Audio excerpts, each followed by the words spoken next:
Hey guys, what's going on? My name's Chris Hawkins, and this is Your Best Life Defined. So I think about all of the struggles that my wife and I have faced in our life, and I think it all started for us, or the reality actually started on our wedding night. I mean, there we are. She's 16, pregnant, and I'm 18. I'm on unemployment, and she's working a minimum wage job, and we're just sitting in our little house. And it wasn't a terrible house by any means, as far as for a young couple like that getting started. But there was nothing fancy about it. It had old carpet, and we had an old broken down hide-a-bed couch. And I remember sitting there, we're eating our wedding dinner, and it's Sonic Burgers, just me and her. And I remember just that feeling that came over me, where I was just like thinking to myself, I can't do this.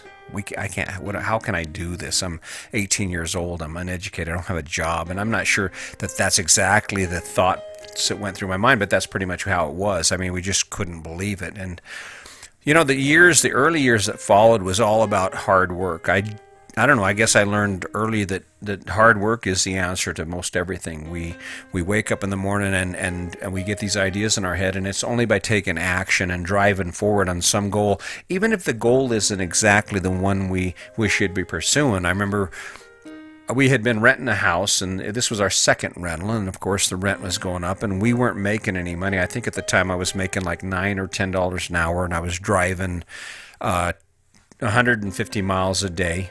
So it was eating up pretty much of that. My wife, she was making minimum wage, so we were barely getting by. And I came up with this idea about buying this old-ass house, and I'll talk about the shack, but it was a shack, and I had this dream, and it was based on everything I'd been taught. I mean, success comes from owning a home, right? So I'm right in the middle of this thing. I'm got a lot of energy, but I don't know anything really. So I buy this house, and then we get into this house, and I realize, oh, it is a mess. I mean, when the furnace would ignite, it would boom. I mean, you'd light the furnace in here, boom. And it was a floor furnace, so it had the grate in the floor, so you had to really be careful with the babies and with yourself. You couldn't be walking around in the middle of the night. And it was right between the kitchen and the bathroom, so you kind of had to swing a wide berth around that in order to keep from getting your feet burned. But I remember thinking, how am I going to do this? And there were moments when I would just sit down, I'd be sitting out back, and I'd be looking at my crappy ass life, and you just want to quit. But just want to just say, screw it, I can't do it. But what I found for me was that wasn't an option, because I had so many people counting on me. And a lot of times it's that feeling that someone's relying on you that causes us to feel so much pressure. And we weren't on the same page with most things. I mean, the only reason we had the old house that we had bought was because I was headstrong or stubborn, or a butthead, whatever you want to call it. But I had decided this was the decision I was going to make, and it was a man's decision. And my wife, she could say what she wants, but I'm going to move into this thing. And well, I did, and I paid for it. I paid for it with 10 years of hard work and struggling to fix patches and to repair things that were built wrong, and just grinding through it. And we faced that thing again when I realized that I just couldn't raise my family on the income we had. Every winter I would be laid off, and I'd barely make ends meet. And by the time spring came, we would be so far in debt that it would take half the summer for us to dig out. And then just about the time we would start feeling comfortable and be able to do some things for the summer, winter would hit, and I'd be laid off again. And again, I faced this struggle, and it was a tough struggle. I worked full time with an hour and a half commute. I was taking 22 credit hours, college at night. I was volunteering 16 hours a weekend, Saturday evenings and Sunday evenings at the sheriff's department, because I didn't have any experience. And again, you're sitting in a classroom, everyone around you are just freshly out of high school, and you're like, I was like 26. And not only was I 26, but I was the grungy ass old man 26, because I smelled like form oil. I was wearing grungy ass clothes from work, so I had concrete dirt on me and concrete splatters. I used to have to wash my face in the van in order to get kind of presentable. But you're struggling through it. And of course, self-esteem back then, you want to be cool. This is not who you are, but really it is, until you change it. And again, I thought, man, what did I get myself into? But once you're in it, you're in it. And no matter where you are, that's where you launch from. That is where you're going to start. No matter what you want or how much better you would like things to be, that's where you start. And the reality is, it's like anything. I mean, it doesn't matter what your goal is. It comes down to, you can't try and find motivation in how happy it makes you. You can't find motivation in how much you enjoy it, or how amazing it is. Because if you're like we were, and you're sitting at the bottom, which is possible. I mean, COVID-19 has knocked the hell out of a lot of people, and just regular people who were doing great until this thing came on board, and all of a sudden now average Americans, just like you and me, are facing an uncertain future, are facing economic hardships and poverty that none of us could have ever imagined. And that's where we are. And the issue that we have to address is how to get out of it. And the first thing we have to do is find the confidence that we can do that, and that we find the energy and the drive to push forward. And COVID-19 is a bad thing, and it's terrible for anyone who's had to suffer the burden of it, either the loss of a family member or the loss of a lifestyle. And this is what's happening in our country right now. But it's also an opportunity.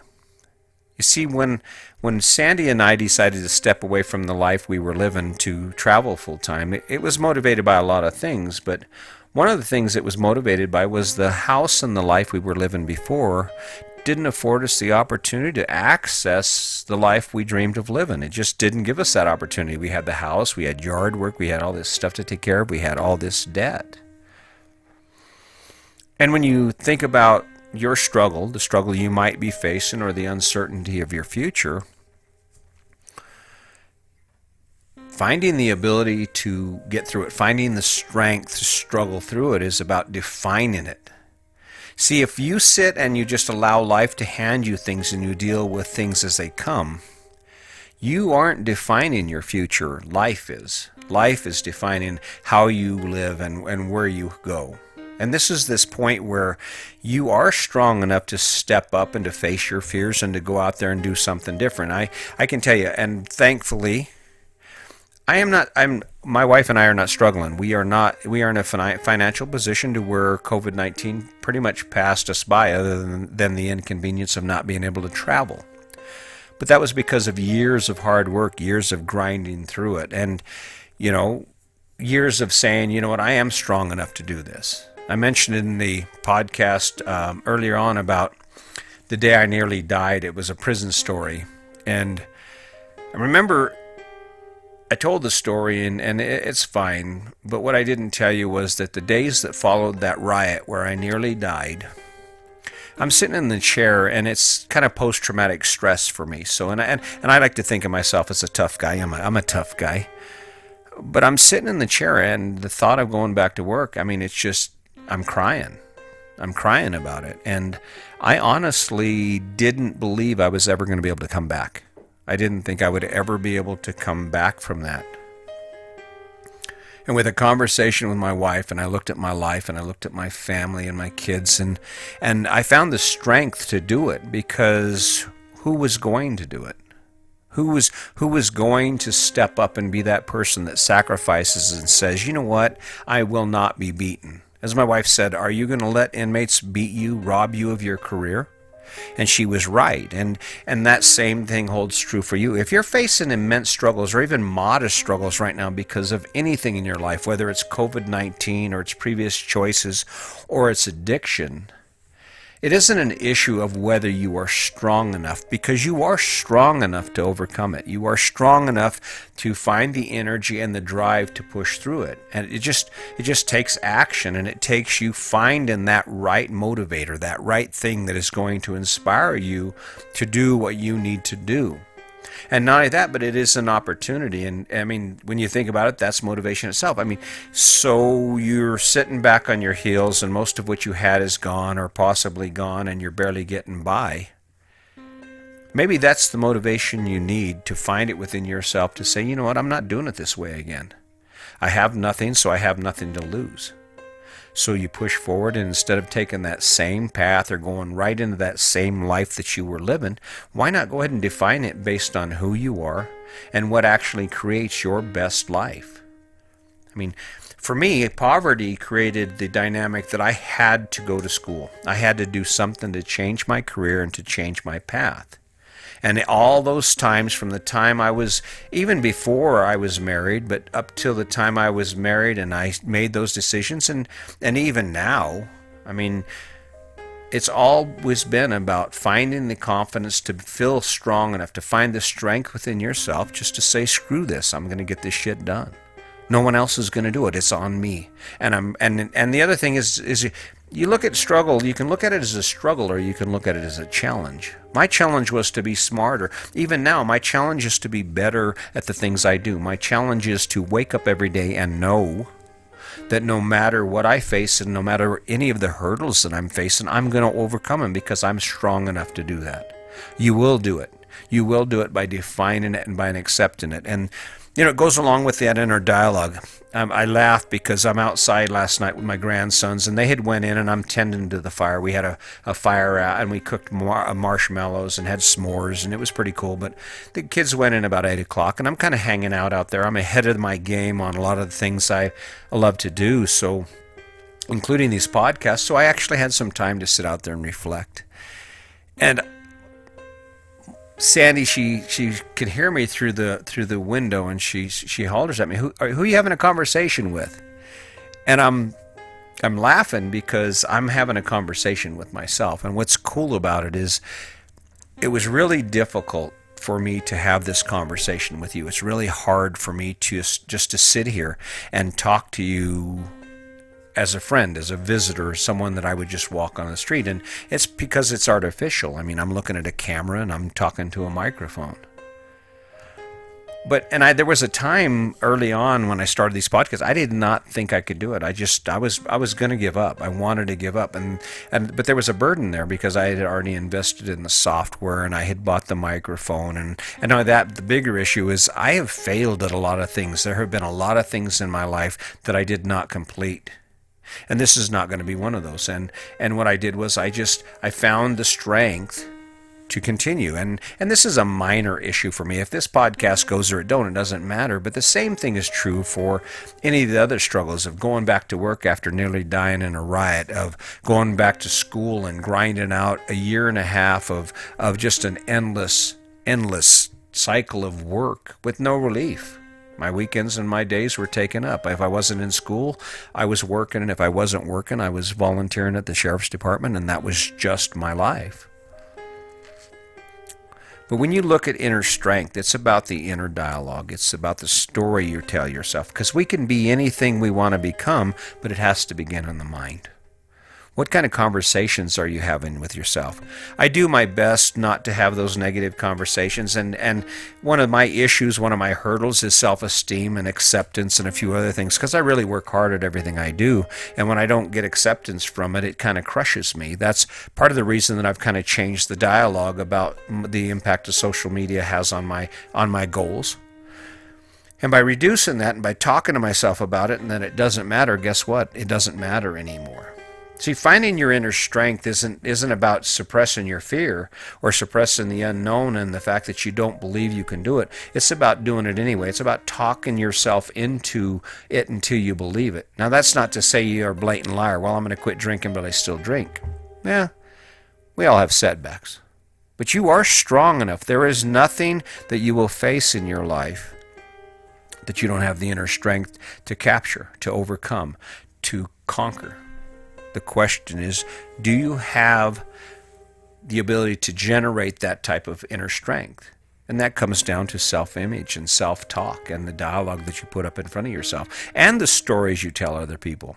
I have no doubt I am going to rock this thing, and there's going to come a time when people say, wow, that friggin' dude's pretty smart. He has some really good ideas.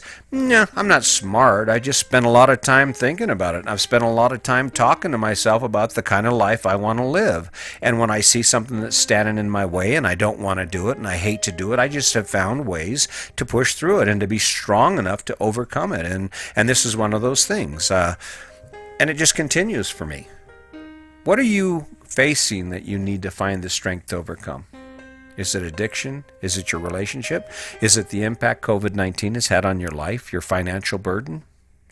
Whatever that is, you have the opportunity to make it better. This is your opportunity to make it better so that you never face this same situation again. Granted, life will hand you crap. Life hands everybody crap. But by acting, by taking action and finding a way to become motivated and driven to achieve your goal, not because you want to, not because of status or because the social pressures are on you, but because of who you are on the inside. You see, every choice we make should be based on us. It should be based on who we are as a person and what inspires and drives us. Because in the end, if you don't have fuel in your tank, you're not going anywhere. And I can tell you by sitting back and crying in your milk or crying in your cereal about how bad life is, life doesn't give two shits, and neither does anybody else. I'm sure the people who love you would love to see you do better, but they can't help you. I have people in my family right now who spend all their time crying about how their life sucks and why this isn't working and making excuses about why they can't get shit done. And while I feel empathy for them, I wish that wasn't the case. I can't make that change. I can't hand you the belief in yourself to find the strength to do it. You have to do that. And if it comes from being angry, and there's all kinds of tools, you could be angry with yourself for the fact that you haven't taken action, or that you're allowing COVID-19 and the condition you're in right now, or the situation you're in right now, to destroy you. That would piss me off. Because if I was in a terrible position, which I'm not, thankfully, but if I were, I wouldn't be sitting on my hands crying about it. I'm stronger than that. I'd be going out and I'd be grabbing a hold of it. I'd have 2 jobs. I'd be looking up leads. I'd be trying to find angles on things that I know, or building on a skill set that I already have in a new way. Because that's really what it amounts to. To be strong, you have to be willing to evolve. You have to be willing to step your game up to meet what life demands, because life is going to change on a dime, and this is not the first event in our lives that we're going to see. I mean, look what happened in Michigan just this week. In Michigan, massive floods because dams broke. Who would have anticipated that? And the other thing is, we want to blame other people for our issues. Well, you know what? We can blame all we want, but does that make your life better? Sure. No, it doesn't. So, I mean, I'm not trying to diminish the struggle that anyone faces, but you are stronger than you think. You are strong enough to accomplish anything that you set your mind to do, and the issue is just deciding to do it and deciding to take action. Find your motivation, whether you need to be pissed off about it, whether it's something you just need to get excited about. I mean, so what if you lost everything and now you're sitting with nothing? This is a chance for you to build a whole new life. Your life becomes a clean slate, and you can design whatever you want from it. And granted, there's struggle involved, there's sacrifice involved, there's fear, and there's the unknown. But you're strong enough to deal with that, because inside yourself, you have been dealing with that kind of stuff your whole life, in one form or the other. So I just wanted you to know, you know what, I come from a life of struggle, and I continue to struggle every day. But today my struggles are choices, because it builds character within me. It builds the ability for me to face that tough stuff. When I get done with this podcast, I'm going to jump on my bike. I'm going to ride like a bat out of hell for 7.5, 8 miles. Then I'm going to come back and I'm going to do a bunch of cardio and weight training and stuff for another hour. It sucks. It's hard. But how else do we achieve our goal? And my goal is to live a long life where I'm able to move around, get around, and I'm healthy. It's worth it. And I'm strong enough to do it. And all it requires is that I find the motivation, whatever that motivation is, to improve my life, to live my best life possible. So what about you? What are you going to do today to build that inner strength? What are you going to challenge yourself with today that's going to make you go, oh, I can't do this, and then you're going to do it anyway? And before you know it, that new person you've created becomes the driving force for everything in your life. It becomes a driving force to make you successful and to guide you on the path that you choose, not the path that you are given, not this life that we've all been handed, but rather the path that you decide on based on who you are and what you love and what makes your life better. See, that's the ticket. I think I got it nailed down pretty much. I think, but just, you know, and the world doesn't care if you're crying in your cereal. The world does not care. So grab a hold of it. reach down and start doing some shit and start finding the way to push through it, because you are a warrior. You can be a warrior, and there's nothing in life that will hand you that you can't handle. You just have to have the strength and believe in yourself. Start that inner dialogue and become the person that you can be and live the life that you deserve to live. So, anyway, not trying to make this sound like an ass chewing, but sometimes it's just got to be that way. Sometimes you just got to hear it for what it is. And I don't know how else to make it any more entertaining, or how else to make it feel like, oh, you can feel good about this. Some shit sucks. And facing tough times, facing struggles that aren't yours, that you didn't choose, but you have to face, is tough. It sucks. But you're strong enough. You're strong enough to do it. So, listen, I'm really enjoying myself. I hope you will share. I hope you will take the time to consider the things I'm saying. I'm not asking you for anything. I've been blessed with the gift of gab, I guess, and I've been blessed with the motivation and the desire to do more in my life, and that's the reason I'm here. I'm here because I want to hear someday that someone I've never met tells me, thank you. Thank you, because I listened to your podcast and I listened to your story, and I realize I am strong enough. I'm strong enough to overcome whatever life hands me. So, and that's my goal. That's my energy. That's my juju, and I dig it. So I'm going to keep working at it, and I hope you will too. So until next time, just remember, my name's Chris Jaquez, and today is your day.